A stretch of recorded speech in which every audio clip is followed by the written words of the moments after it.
दोस्तों, कैसे हो आप सब। उम्मीद करते हैं कि सब आप अच्छे होंगे। माँ बाप का सपना पूरा करने वाला करंट अफेयर्स आपको डेली 8 से 10 क्वेश्चन स्टैटिक जीके के साथ कवर करता है। और आज हम बात करेंगे WPL विजेता कौन बना और किस टीम को 6 करोड़ रुपए मिले। बिल्कुल अच्छे से हम WPL को कवर करेंगे। वुमेन प्रीमियर लीग को हम कवर करेंगे। इससे पहले हम पढ़ते हैं मोटिवेशनल कोट के बारे में। अपनी तकदीर खुद ही लिखनी होगी, ये कोई चिट्ठी नहीं जो दूसरों से लिखवा लोगे। दोस्तों, अगर आप लगातार मेहनत करते हैं तो निश्चित रूप से आपको सफलता मिलती है। दूसरे लोग तो आपका मजाक उड़ाते हैं। जब आपको सफलता मिल जाती है तो वही लोग आपके लिए तालियां बजाते हैं, और जब आपको सफलता नहीं मिलती तो वही लोग आपको ताने देना शुरू करते हैं। इसलिए लगातार अपनी मेहनत करें और अपने माँ बाप का सपना पूरा करें। अब बात करते हैं करंट अफेयर से संबंधित। मांजुली मास्क, जिन्होंने हाल ही में जीआई टैग मिला, वो निम्न में किस राज्य से संबंधित है? तो आप ये कह सकते हैं ये असम राज्य से संबंधित है। असम की अगर बात की जाए, असम में आप कह सकते हैं विश्व का एक नदी मात्र द्वीप है जिसका नाम है मांजुली द्वीप, जो आप कह सकते हैं ब्रह्मपुत्र नदी पर ही स्थित है। और उसी के नाम से एक नाम रखा गया मांजुली मास्क, और इसको असम के लिए जीआई टैग मिला है। इसके साथ साथ अगर बात की जाए, जैसे कई बार स्टैटिक जीके में क्वेश्चन आता है कि बिहार का शोक किस नदी को कहा जाता है, तो कोसी नदी को कहा जाता है। असम का शोक किस नदी को कहा जाता है? ब्रह्मपुत्र नदी को कहा जाता है। उड़ीसा का शोक किसे कहा जाता है? दामोदर नदी को, महानदी को कहा जाता है। और पश्चिम बंगाल का शोक किसे कहा जाता है? तो पश्चिम बंगाल का शोक कहा जाता है दामोदर नदी को। इसी प्रकार से चीन का शोक किसे कहा जाता है? हवांगो नदी को कहा जाता है। और कंबोडिया का शोक किसे कहा जाता है? मिकांग नदी को कहा जाता है। ये जितने भी मैंने शोक से संबंधित क्वेश्चन आपको स्टैटिक जीके में करवाए हैं वो बहुत ही इंपॉर्टेंट है। इसके साथ साथ अगर बात करें, भारत सरकार ने हाल ही में असम के मांजुली मास को भूगोलिक संकेतक यानी जिसको जीआई टैग प्रदान किया है। जोग्राफिकल इंडिकेशन आप जिसको बोल सकते हैं, यानी भूगोलिक संकेत बोल सकते हैं। मांजुली राज्य में सदियों से कला, साहित्य, संस्कृति, परंपरा का एक अनूठा भंडार रहा है। इन मुखौटों का उपयोग अक्सर दुर्गा पूजा जैसे त्योहारों के दौरान किया जाता है। यानी बिल्कुल आपसे क्वेश्चन पूछा जाएगा कि मांजुली मास को जीआई टैग दिया गया, वो उसका संबंध किस राज्य से है? तो आप कह सकते हैं असम राज्य से है। इसके साथ साथ अगर बात की जाए, भारत में जीआई टैग को 1999 में अधिनियमित किया गया था, और भारत में सबसे पहले पश्चिम बंगाल की दार्जिलिंग चाय को जीआई टैग मिला 15 सितंबर 2003 को। बहुत बार पूछा जा चुका क्वेश्चन कि भारत में सबसे पहले जीआई टैग किसको मिला, तो दार्जिलिंग की चाय को मिला। कब मिला? 15 सितंबर 2003 को मिला। और जीआई टैग किस अधिनियम के तहत आया? यानी 1999 अधिनियम के तहत आया था। सबसे ज़्यादा जीआई टैग प्राप्त करने वाला देश का पहला राज्य बना है उत्तराखंड। यानी एक दिन में ही सबसे ज़्यादा जीआई टैग प्राप्त किए उत्तराखंड ने, और उनकी संख्या थी 18। इसके साथ साथ अगर बात की जाए, जीआई टैग जो है आप कह सकते हैं 10 वर्षों के लिए दिया जाता है। उस राज्य से संबंधित अगर कोई प्रसिद्ध चीज़ है, कोई कला है, संस्कृति है, या वहाँ की कोई मिठाई है, उससे संबंधित प्रसिद्ध कोई चीज़ होती है, उसको ही जीआई टैग दिया जाता है। जैसा मैंने अभी बताया आपको कि उत्तराखंड देश का पहला राज्य बना जिसे एक दिन में सबसे अधिक 18 जीआई टैग यानी प्रमाण पत्र मिले। अब तक उत्तराखंड के कुल 27 उत्पादों को जीआई टैग मिल चुका है, और राज्य में जो 14 नए जीआई टैग मिले हैं वो आप कह सकते हैं यहाँ पर दर्शाए गए हैं। इसके साथ साथ अगर बात की जाए, वर्तमान समय में अगर बात करें, तमिलनाडु में सबसे ज़्यादा जीआई टैग मिले हैं 61। यानी भारत का ऐसा कौन सा राज्य है जिसमें अब तक सबसे ज़्यादा जीआई टैग मिले हैं? तो उसका नाम है तमिलनाडु। उत्तर प्रदेश को दूसरे स्थान पर 56 जीआई टैग मिले हैं। इसमें जैसे आगरा के चमड़े के जूते हैं, कानपुर की काठी और लखनऊ की चिकनकारी की पारंपरिक कढ़ाई इसमें शामिल है। इसके साथ अगर बात की जाए, महिला प्रीमियम लीग के दूसरे सीजन का टाइटल किसने जीता है? तो आप ये कह सकते हैं दिल्ली कैपिटल्स ने जीता है। और किसे हराकर जीता है? रॉयल चैलेंजर्स बेंगलोर को हरा करके जीता है। इसके साथ साथ अगर बात की जाए, 2023 में महिला प्रीमियर लीग किसने जीता था? तो आप कह सकते हैं मुंबई इंडियंस ने जीता था। ये भी बड़ा इंपॉर्टेंट क्वेश्चन है। इसके साथ साथ अगर बात की जाए, जो आप कह सकते हैं WPL मैच जो थे 2024 में हुए थे, यानी इनका आयोजन हुआ था 23 फरवरी से 17 मार्च 2024 के बीच ये चले थे। यानी वुमेन प्रीमियर लीग जो है ये 23 फरवरी से लेकर के 17 मार्च 2024 तक चले। प्रशासक की अगर बात की जाए तो भारतीय क्रिकेट कंट्रोल बोर्ड इसका प्रशासक था, आयोजन करने वाला था। संस्करण इसका था दूसरा। प्रयोजक की बात की जाए तो टाटा समूह ने इसको प्रयोजक किया था। कुल टीमें इसमें थी 5 और मैच हुए 22। विजेता राशि जो मिली आप कह सकते हैं 6 करोड़ रुपए और उप विजेता टीम को मिले 3 करोड़ रुपए। इसके साथ साथ अगर बात की जाए, विजेता टीम जो है उसका नाम है दिल्ली कैपिटल्स, इसको 6 करोड़ रुपए मिले। उपविजेता टीम है रॉयल चैलेंजर्स बेंगलोर, इनको 3 करोड़ रुपए मिले। 2023 विजेता टीम कौन सी है? मुंबई इंडियंस है। और अगर पूछा जाए BCCI की स्थापना कब हुई तो 1928 ईस्वी में हुई। इसके साथ साथ अगर बात की जाए इसका हेडक्वार्टर कहाँ पर है? इसका हेडक्वार्टर मुंबई में है। BCCI के अध्यक्ष कौन है? तो उनका नाम है रोजर बिनी। और BCCI के सचिव कौन है? तो उनका नाम है जे शाह। बहुत बार पूछे गए क्वेश्चन है। इसके साथ साथ अगर बात की जाए वो 5 टीमें कौन सी हैं जिन्होंने WPL में आप कह सकते हैं खेला था, जैसे royal Challengers Bangalore, Gujarat joints, Mumbai Indians, Delhi Capitals, UP warriors. इसके साथ साथ अगर बात की जाए ऑरेंज कप किसको मिला? तो एलेक्सी पेरी को मिला, आप कह सकते हैं रॉयल चैलेंजर बेंगलोर की तरफ से मिला। इन्होंने 347 रन बनाए 9 मैचों के अंदर। पर्पल कप कैप किसको मिला? आप कह सकते हैं तो ये मिला श्रियंका पाटिल को। ये भी रॉयल चैलेंजर्स बेंगलोर की तरफ से खेली और उन्होंने 8 मैच के अंदर 13 विकेट लिए। इसी प्रकार से अगर बात करें मोस्ट वैल्यूएबल खिलाड़ी कौन है? दीप्ति शर्मा है जो यूपी वॉरियर से हैं। और हाल ही में अगर बात की जाए दीप्ति शर्मा को यूपी के अंदर योगी सरकार के द्वारा DSP का पद दिया गया। इसी प्रकार से अगर बात की जाए 2023 में प्लेयर ऑफ द मंथ दिसंबर का जो चुना गया वो किसे चुना गया? दीप्ति शर्मा को ही चुना गया था महिला वर्ग के अंदर। और पुरुष वर्ग की अगर बात की जाए तो पैट कमिंस को आप कह सकते हैं दिसंबर 2023 का प्लेयर ऑफ द मंथ चुना गया था। Imaging player of the season किसे घोषित किया गया? तो श्रियंका पाटिल को आप कह सकते हैं घोषित किया गया। इसी प्रकार से अगर बात की जाए सबसे ज़्यादा जो 6 लगाने वाली महिला क्रिकेटर कौन बनी? शेफाली वर्मा बनी। इन्होंने 20 आप कह सकते हैं छक्के लगाए। बेस्ट कैच की अगर बात की जाए तो किसने लिए? संजीवन संजना ने आप कह सकते हैं बेस्ट कैच लिया। बेस्ट स्ट्राइक रेट अगर बात की जाए तो जॉर्जिया वेरहम ने आप कह सकते हैं रॉयल चैलेंजर क्लब बेंगलोर की तरफ से आप कह सकते हैं बेस्ट स्ट्राइक रेट दिया है। इसी प्रकार से अगर बात करें फेयर प्ले अवार्ड किसको मिला? रॉयल चैलेंजर्स बेंगलोर को मिला। Player of the final match आप कह सकते हैं किसे मिला? तो सोफिन मोलिनेक्स आप कह सकते हैं इसको मिला और रॉयल चैलेंजर्स बेंगलोर की तरफ से दिया गया। इसी प्रकार से अगर बात करें इस WPL के अंदर सबसे महंगे महिला खिलाड़ी किसको चुना गया? तो आप कह सकते हैं काशी गौतम को गुजरात जॉइंट्स ने 2 करोड़ रुपए में खरीदा।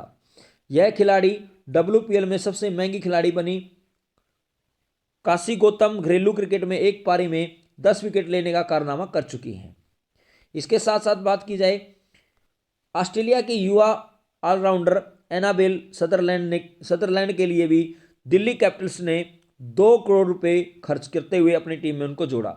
यानी दूसरे ऐसे कौन सी महिला खिलाड़ी है जिसको 2 करोड़ रुपए में खरीदा गया? तो उनका नाम है ऑस्ट्रेलिया के युवा ऑलराउंडर एनाबेल सदरलैंड। और कौन सी टीम ने जीता? तो आप बात कर सकते हैं दिल्ली कैपिटल्स ने उनको आप कह सकते खरीदा। और ये आप कह सकते हैं ऑलराउंडर है, यानी सदरलैंड बल्ले से भी और गेंद दोनों से आप कह सकते हैं धमाकेदार प्रदर्शन करने वाली महिला हैं। इसी प्रकार से अगर बात की जाए हाल ही में केंद्रीय माध्यमिक शिक्षा बोर्ड का अध्यक्ष किसे नियुक्त किया गया है? तो ये किया गया है राहुल सिंह को। कई बार क्वेश्चन आता है कि केंद्रीय माध्यमिक शिक्षा बोर्ड की स्थापना कब हुई? तो 1929 में स्थापना हुई। इसका हेडक्वार्टर कहाँ पर है? इसका हेडक्वार्टर नई दिल्ली में है। और ये स्थान आप कह सकते हैं राहुल सिंह को अध्यक्ष दिया गया है। तो इससे पहले कौन थे? तो आप कह सकते हैं निधि छिब्बर थी। इसके साथ साथ अगर बात की जाए 13 मार्च 2024 को राहुल सिंह केंद्रीय माध्यमिक शिक्षा बोर्ड का अध्यक्ष नियुक्त किया गया। कैबिनेट की नियुक्ति समिति ने बिहार कैडर के 1996 के बैच के भारतीय प्रशासनिक सेवा यानी IAS अधिकारी को इस पद पर नियुक्त किया। और यह निधि छिबर का स्थान लेंगे, जिन्हें नीति आयोग में सलाहकार नामित किया गया है। यानी निधि छिबर को वर्तमान समय में निधि आयोग में एक सलाहकार नामांकित किया गया है। इसके साथ साथ अगर बात की जाए, केंद्रीय मंत्री अर्जुन मुंडा ने किस राज्य में जनजातीय सांस्कृतिक और विरासत के संरक्षण और संवर्धन केंद्र की आधारशिला रखी? तो ये रखी आप कह सकते हैं झारखंड के अंदर। और कई बार क्वेश्चन आता है कि गंगा नदी जो है सबसे कम किस राज्य से होकर गुजरती है? झारखंड राज्य से होकर गुजरती है। सबसे ज्यादा किस राज्य से होकर गुजरती है? तो सबसे ज्यादा उत्तर प्रदेश से होकर गुजरती है। गंगा नदी भारत के कितने राज्यों से होकर गुजरती है? तो 5 राज्यों से होकर गुजरती है, जिसमें आप कह सकते हैं उत्तर प्रदेश है, उत्तराखंड है, उसके साथ अगर बात की जाए तो बिहार है, उसके साथ अगर बात की जाए तो झारखंड है, उसके बाद पश्चिम बंगाल है। इसी प्रकार से अगर बात की जाए, असम राइफल जो है ये सबसे पुराना आप कह सकते हैं सशस्त्र बल है, जिसे आप कह सकते हैं उत्तरी पूर्वी भारत का प्रहरी भी कहा जाता है। और इसकी स्थापना 1835 ईस्वी में हुई और इसका मुख्यालय आप कह सकते हैं शिलोंग के अंदर है। त्रिपुरा भारत का एक ऐसा राज्य है जो बांग्लादेश से 3 तरफ से घिरा हुआ है। बहुत इंपॉर्टेंट क्वेश्चन है, कई बार पूछा जा चुका है। इसी प्रकार से अगर बात की जाए, केंद्रीय जनजातीय कार्य मंत्री और कृषि एवं किसान कल्याण मंत्री अर्जुन मुंडा ने हाल ही में वर्चुअल माध्यम से झारखंड के खरसावा जिले में जनजातीय संस्कृति और विरासत के संरक्षण और संवर्धन की आधारशिला रखी। इस केंद्र की स्थापना के लिए 10 करोड़ रुपए का बजट आवंटित किया गया है। यानी अर्जुन मुंडा जो हमारे हैं वो आप कह सकते हैं केंद्रीय जनजातीय कार्य मंत्री और कृषि कल्याण मंत्री हैं। उन्होंने झारखंड के खरसावा जिले में जनजातीय संस्कृति और विरासत के संरक्षण केंद्र की आधारशिला रखी। और इसके लिए कितना बजट आवंटित किया है? तो इसके लिए 10 करोड़ रुपए का बजट आवंटित किया गया है। इसी प्रकार से अगर बात करें, हाल ही में प्रसार भारती का नया अध्यक्ष किसे नियुक्त किया गया है? तो ये किया गया है नवनीत कुमार सहगल को। इसी प्रकार से अगर बात की जाए, retired IAS officer Navneet Kumar Sehgal को प्रसार भारती का नया अध्यक्ष नियुक्त किया गया है। यह पद 4 साल के लिए खाली था।